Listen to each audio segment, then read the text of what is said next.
Un día más, con la gracia del Señor, proseguimos el comentario del Catecismo de nuestra Madre, la Iglesia. Habíamos comenzado el programa anterior la explicación del apartado que tiene como título En el centro de la catequesis Cristo. Nos faltan 3 puntos más, que son el 327 al 329, para concluir esta explicación. En el centro está Cristo. Somos cristocéntricos, en la manera de acercarnos al misterio de Dios. La religión cristiana es cristocéntrica. Nosotros tenemos que tener una espiritualidad cristocéntrica. Y tenemos que reconocer pues, que existen desviaciones, que tenemos que purificarlas. Existen deformaciones del catolicismo. Hemos escuchado a veces pues como algunas personas pues hemos observado, pues igual tienen una devoción a un santo que le quita el centro a Jesucristo, y devociones a santos que o determinadas, ¿no? Determinadas devociones que igual no son a santos. Imaginaros a alguien a su ángel de la guarda, o otra forma de acercarse al misterio religioso que no pone a Dios en el centro, no pone a Jesucristo, al Dios hecho hombre, en el centro. Hay muchas formas o muchas posibles formas de perder el cristocentrismo. Unas pueden ser más, pues como he dicho ahora mismo, por una concepción teológica equivocada, porque igual a los santos se les da el culto que no debe dárseles de una manera equivocada, pues se les da un culto de adoración, y únicamente Dios debe de ser adorado, no los santos. Los santos son venerados, no son adorados. Es una forma de errar en plantear pues, una religiosidad no cristocéntrica. También hay otras formas distintas a esta, que es más de tipo teológico. Es los acentos equivocados, que nos referíamos el último día. El acento equivocado de ser demasiado moralista, o demasiado ritualista, o demasiado... Bien, puede existir ciertos acentos que, si yo me fijo unilateralmente en la moral o en el cumplimiento de la liturgia, etcétera, es decir, que son todos ellos, por supuesto, valores positivos y necesarios, pero si pongo un acento de una manera unilateral, le estoy quitando al cristocentrismo el punto o el aspecto central, ¿no?, de nuestra religiosidad. O sea que existen diversas formas de poder deformar nuestra fe cristocéntrica. En el punto 427 dice así: en la catequesis lo que se enseña es a Cristo, el Verbo encarnado e Hijo de Dios, y todo lo demás en referencia a Él. El único que enseña es Cristo, y cualquier otro lo hace en la medida en que es portavoz suyo, permitiendo que Cristo enseñe por su boca. Todo catequista debería poder aplicarse a sí mismo la misteriosa palabra de Jesús: mi doctrina no es mía, sino del que me ha enviado. Bien, el punto 427, en primer lugar, subraya algo que no voy a insistir en ello, porque en el programa anterior ya lo subrayamos. Enseñamos a Cristo, o sea, es decir, el objeto principal del que vamos a hablar hablamos sobre Jesucristo mismo. Y decía yo en el programa anterior que no venimos a hablar en primer lugar de los valores de Cristo, no, sino de Cristo mismo. Eso de que, bueno, lo de menos es si Jesús resucitó, no resucitó. Lo de menos es si la encarnación tuvo lugar de esta manera o no tuvo lugar de esta manera. Lo importante son los valores que Jesús nos enseñó. No, perdón, no. Eso es una equivocación, porque entonces es reducir, ¿no? Reducir el cristianismo a un moralismo. O sea, aquí lo importante son las enseñanzas que extraigo. No me importa tanto. Es como si dijésemos, a mí no me importa tanto pues mi padre o mi madre. A mí lo que me importa es las enseñanzas que me han dado. Hombre, Perdón, las enseñanzas nacen de ellos. A mí claro que me importa mi padre y mi madre, no únicamente las cosas que me enseñaron. Bueno, es algo así, ¿eh? O sea, no es únicamente los valores que vienen del Evangelio, la moral que se predica, no, me importa Jesús, me importa Él. Él es mi Salvador. Él dio su vida por mí. Su sangre me ha redimido de mis pecados. Me importa Él, su persona. ¿Eh? Poniendo el acento en esto. ¿Eh? Este ejemplo que he puesto del padre o la madre, bueno, pues como siempre nos puede servir. O sea, sería una utilización también, ¿no? Pues de nuestra familia, el que uno dijese, bueno, yo he aprendido buenas costumbres, me han enseñado unos hábitos de vida ordenados. Eso es lo que me importa de mi familia, ¿no? No, un momento, a mí me importa mi familia no solo por las cosas buenas que me ha enseñado, sino porque me han dado la vida, ¿eh? Me han dado la vida, o sea, eso pues lo mismo Jesucristo, o sea, no solo por los valores, es que Él es mi Salvador, es que Él me ha creado, es que Él ha entregado su vida por mí.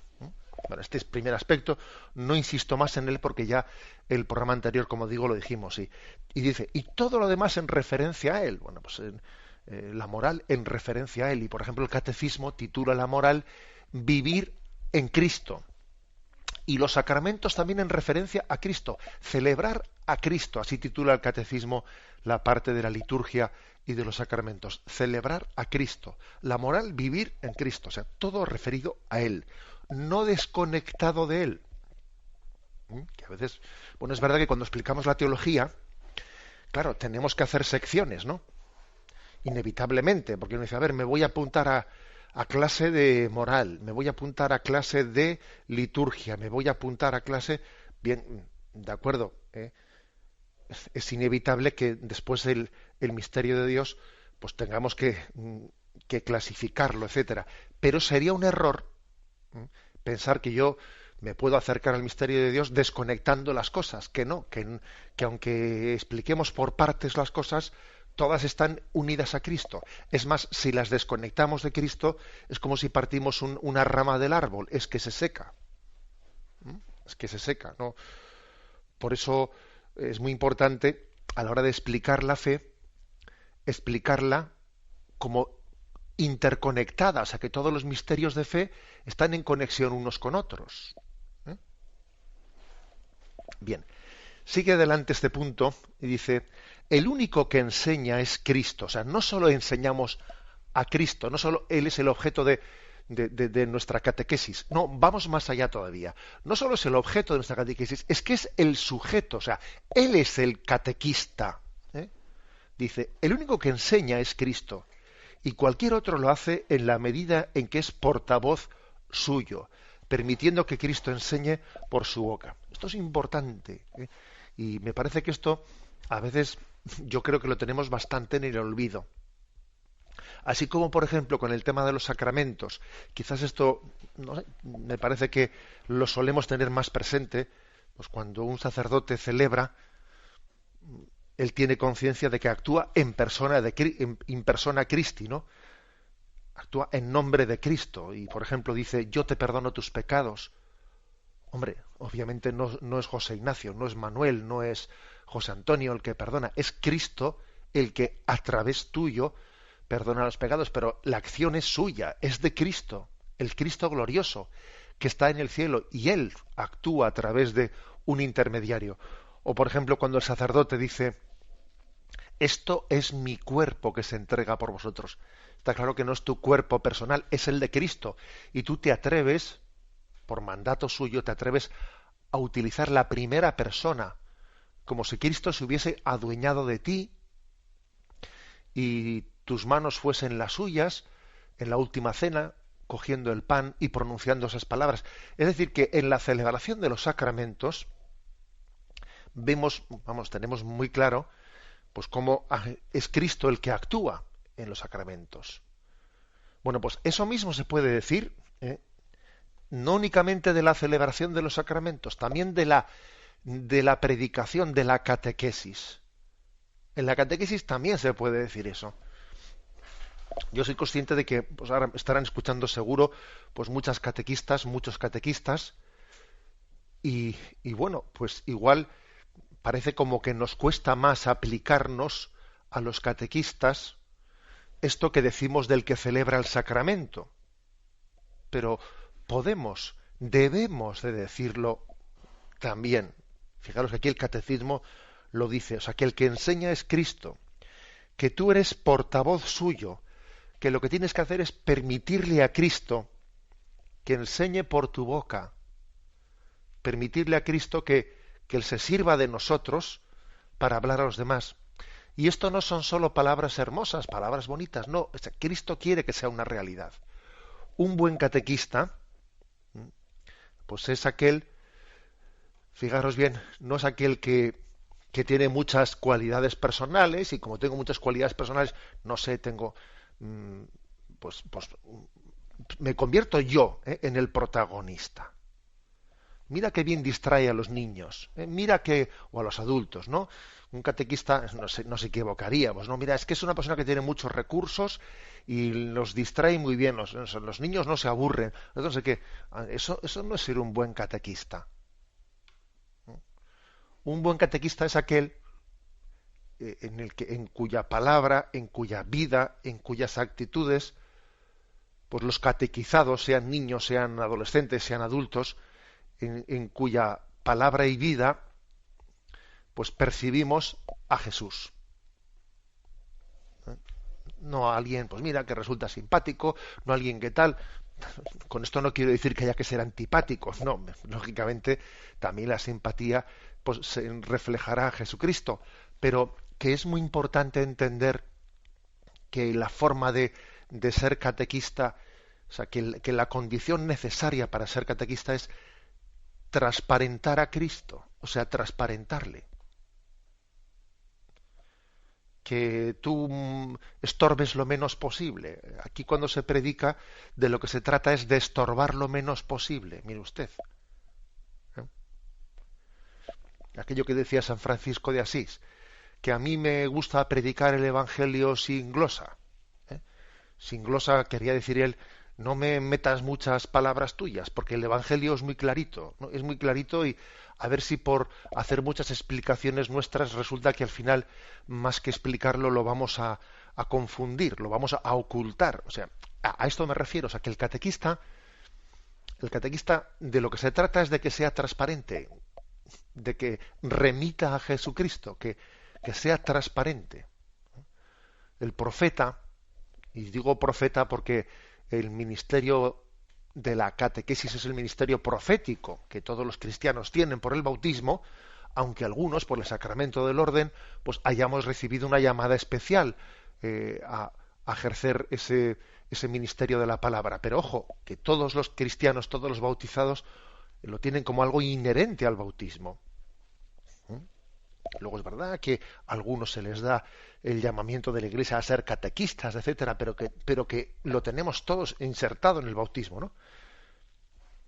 Bueno, pues es que es muy importante que nos demos cuenta que yo de lo que se trata es que pueda llegar a decir, no soy yo el que habla, es Cristo el que habla, y no estoy hablando de cuestiones, o sea, no estoy hablando, porque a veces, ¿no? Pues se hablan de locuciones, no, yo no estoy hablando de ese tipo de hechos extraordinarios.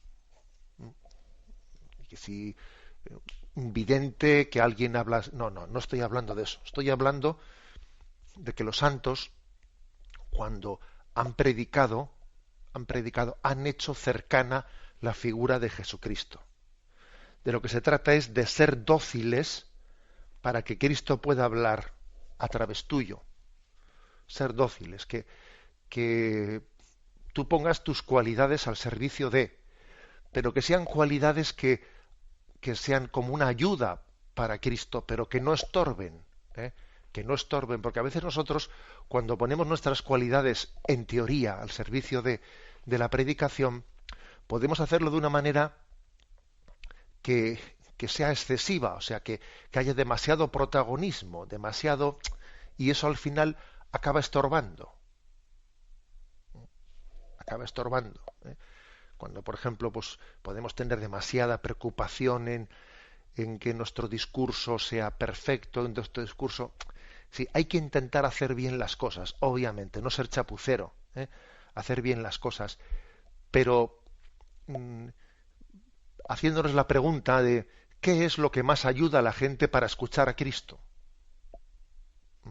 No, no de qué es lo que tengo que hacer para que esto salga perfecto.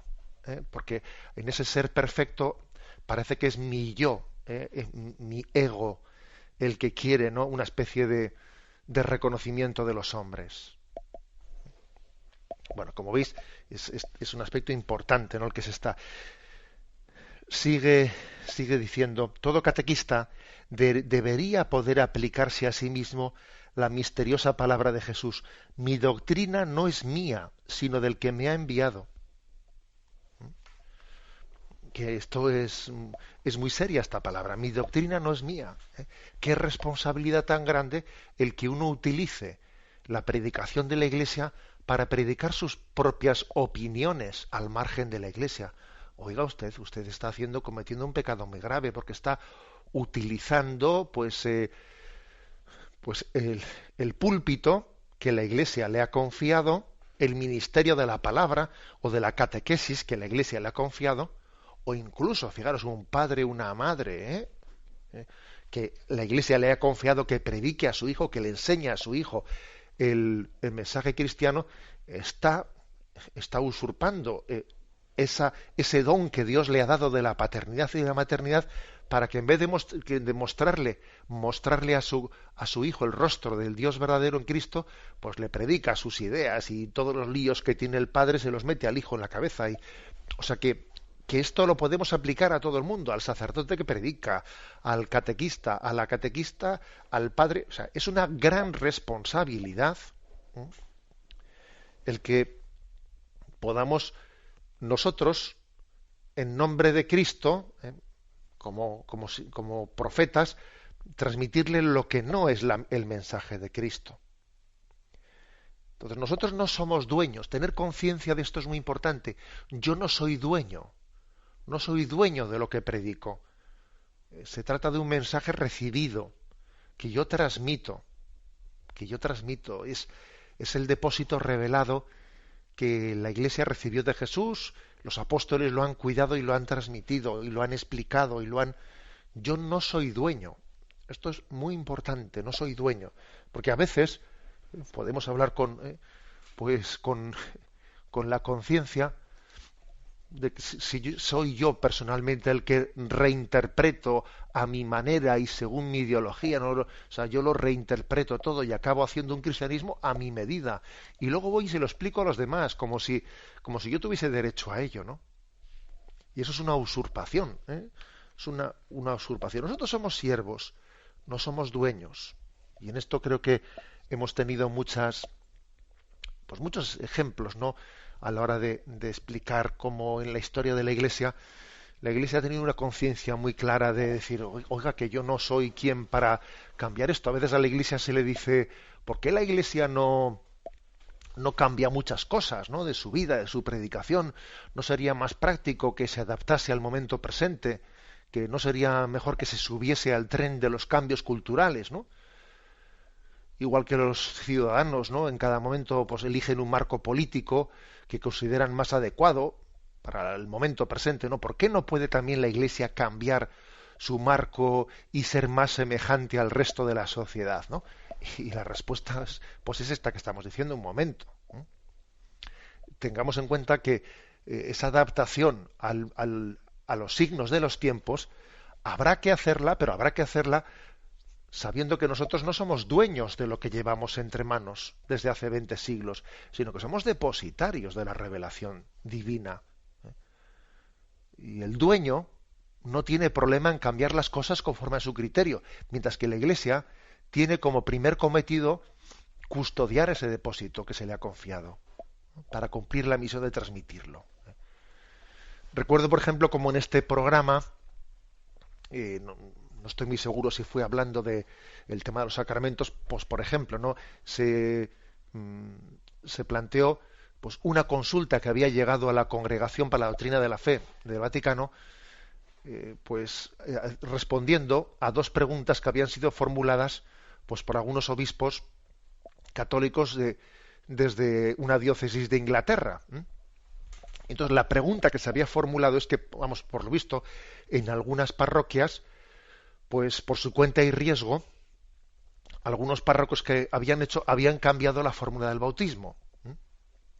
Y entonces, en vez de bautizar en el nombre del Padre, del Hijo y del Espíritu Santo, habían estado bautizando durante un tiempo en el nombre del Creador, del Redentor y del Santificador, en el nombre del Creador, del Liberador o del Sustentador, etcétera. Es decir, habían cambiado la fórmula del bautismo, intentando adaptarla, intentando hacerla pues con unos nombres que fuesen más sugestivos.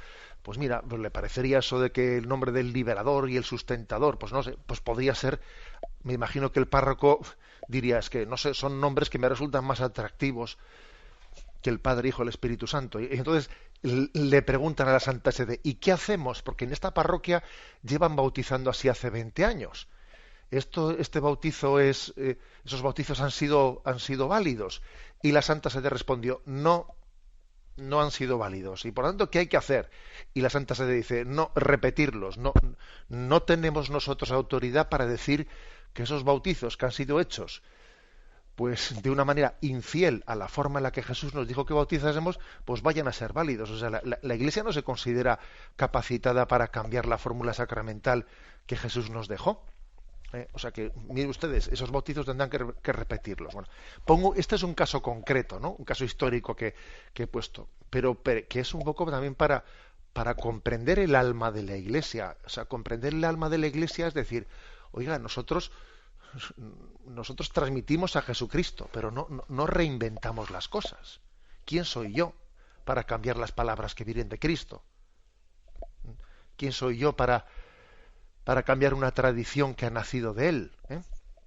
Que Él es el Hijo de Dios hecho hombre, o sea, que no es un cualquiera.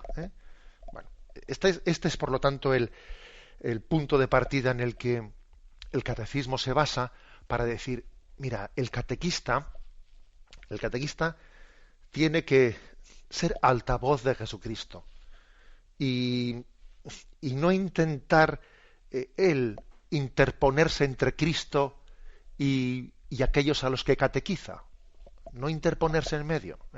Os decía ayer, creo recordar, que el profeta es aquel que, puesto entre Dios y los hombres, hace la menor sombra posible.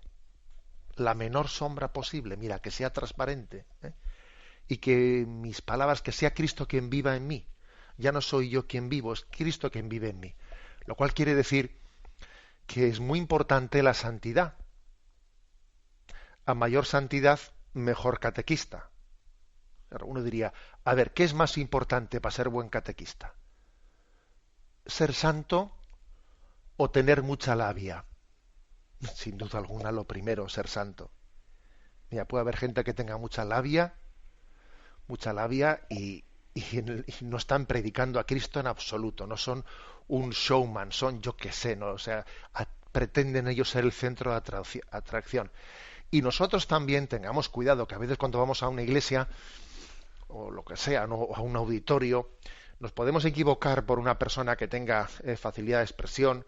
Mira, no te dejes equivocar, ¿no? O sea, no te dejes engañar. Aquí lo principal es que el que predica sea santo. Esa es la mejor, la característica más valiosa del predicador. No busquemos brillantez en el que catequiza. No busquemos brillantez, busquemos transparencia. La bendición de Dios Todopoderoso, Padre, Hijo y Espíritu Santo, descienda sobre vosotros. Alabado sea Jesucristo.